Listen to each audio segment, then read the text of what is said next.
Greetings and welcome back to the Man Battle Stations YouTube channel. I'm Andy, also known as Ruck Dog, and for this video we're going to be doing a model size comparison for the Enlightened models. So this is something where I'm going to be pulling out some of my old Spartan era Covenant of Antarctica models and then putting them up against some of the new Enlightened models that have been recently released by Warcradle. But before we get started, I almost forgot a very important thing. Yeah, that's right. I've got myself a new fancy hat here. There we go. Feels more official already. All right, let's get started. So for this video, here's what I'm going to cover. I'm going to talk a little bit about some of the misconceptions I've seen being talked about on the Facebook page a little bit. We're going to take a look at 3 different galleries, one each for the small models, medium models, and the large models. And then finally, we're going to do a little bit of number crunching and some dimensional analysis. For those of you that are math disinclined, perhaps you'll want to skip that last one. But if you find that kind of stuff interesting like me, then maybe you'll want to stick around for it. So what are these model misconceptions? Well, the first one is that there's been a scale change for Dystopian Wars. That is false. The models are still about 1/1200 in scale, although, as I've always argued with the Spartan models as well, it's more of a heroic 1200 scale as opposed to a true 1200 scale. So that means that certain details on the models, things like the gun barrels on the turrets, the hatchways, the planking on the deck, that's all going to be slightly exaggerated just so that that detail shows up better on the table. And it's also, by the way, a little easier to paint when it's that way. So, in other words, they're not too hung up on trying to get down to like true scale profiles and all these little details. Not only does that make it easier to paint, but it also makes it a little more robust in terms of handling. If you had a really, really small part on a model, it would be a lot more likely to break while you're moving it around a gaming table. Now, the second misconception I've seen is that the new models are just physically larger than the old models. I think one poster mentioned that it seems like all the models have gone up by about half a size. That's not exactly true. As we'll see when we dig into this, and again, we'll get to the full-on measurements where I actually pulled out a ruler and did a whole bunch of stuff with a ruler. That's not the whole story. Yes, some dimensions are larger, but actually some are smaller. Now, before we get too much further into the pictures, I will warn you, user discretion advised, there are some naked models in this video. Not everything's going to be painted, I apologize. There's going to be some stuff that's still bare plastic, bare resin, and there's going to be a couple things that are in a primer state. But that should still give you a representative sample of how these are going to shape up together on the table. All right, so let's go ahead and start with the small models. For each of these sizes, I'm going to take the new Warcradle model, in this case, the Germain class Zebek. That's the frigate model with the ball energy turret on the front. I'm going to compare it against 3 Spartan Games equivalents. So in this case, the Diogenes frigate, the Plutarch heavy destroyer, and the Thales corvette. And when we get to the medium and the large models, it'll be the same thing. The Spartan models, 3 of the Spartan models against 1 of the Warcradle models. So it'll be a 1-to-3 comparison. I apologize in advance as well in that I don't have all of the models for the Covenant of Antarctica. I just tried to find the ones that I had from my collection that were ready at hand. And again, that I thought sort of gave a representative sample compared to the new Warcradle models. All right, so anyway. Enough blathering, on with the pictures, which is what we're all here to see. So here we go. Here's the first lineup. As you can see from left to right, the frigate, corvette, the Zebek, and then the destroyer. So you can see right away that the Zebek bears the strongest resemblance to the heavy destroyer in terms of its overall layout, although it's not an exact match. Here's from the reverse side. This one looks like it got a little blurry. My apologies for the blurry pictures. Blame the cameraman, that's me.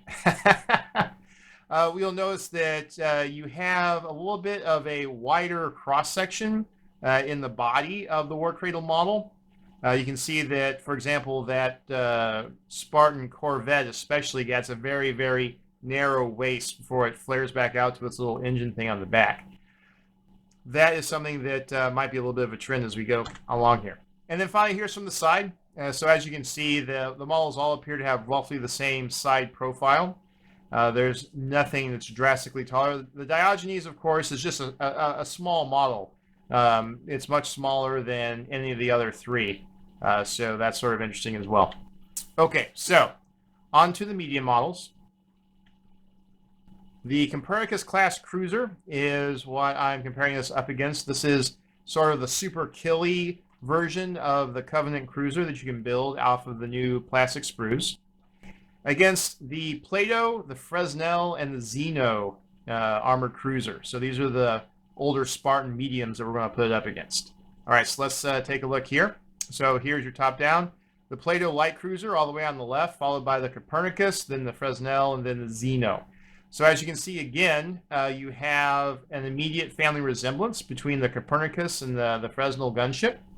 The Plato light cruiser, one of the oldest models in Spartan's Covenant range back in the day, is noticeably smaller, just like the Diogenes is. But overall, the size of the Copernicus sort of roughly matches up. Here is from the back. Again, you can see that there's a little bit more width on the Warcradle model. Not drastically so, but a little bit. And then here's from the side. And again, you can see that height-wise, they're all fairly equivalent with the exception of the Plato, which, as we've seen in the other shots, is just a physically smaller model. And that might have something to do with the fact that it's just an older sculpt, even from the Spartan range. All right, so let's move on to the large gallery. So we have the Descartes control ship, and we're going to compare that to the Aristotle battleship, which is the old Mark I battleship from Spartan, the Pericles fleet carrier, and the Prometheus dreadnought. So here we go, the Pericles, Descartes, Aristotle, and Prometheus. You can see right away that the Descartes and the Aristotle are surprisingly close in size. I think that the proportions of the Descartes make it seem like it's bigger than it is in pictures. But actually, if you look at these comparison shots, you'll see that it's still substantially shorter and a little bit both in terms of length and height compared to the dreadnought here. Here's another shot from the side. And of course, the Pericles is going to be a little bit of an outlier when it comes to height because it's got that massive A-frame superstructure built on top of it. Okay, so now to crunch the numbers. These are the length, width, and height for all... the length, width, and height. My goodness. It's been a long day, folks. I apologize. The length, width, and height. One take only, folks. One take. Of all 12 models here. So the 4 smalls, the 4 mediums, and the 4 larges. So there's a couple of interesting things here that sort of jump out at you. First of all, if you look at the width for the Warcradle models, you'll notice that they are at the top or near the top of their types for all 3 of the size ranges. The one exception is the Plutarch Heavy Destroyer. I've got the Zebek labeled as the Hypatia. That's the drone control ship. It's the same basic shape, same basic size. The Hypatia is 18 millimeters in width, whereas the Plutarch Heavy Destroyer is 19. However, as we also saw in the pictures, the Warcradle model has an overall thicker cross-section. It doesn't have as much narrowing at the midships as the older Spartan designs do. So that sort of contributes to giving, I think, a little bit of a chunkier feel.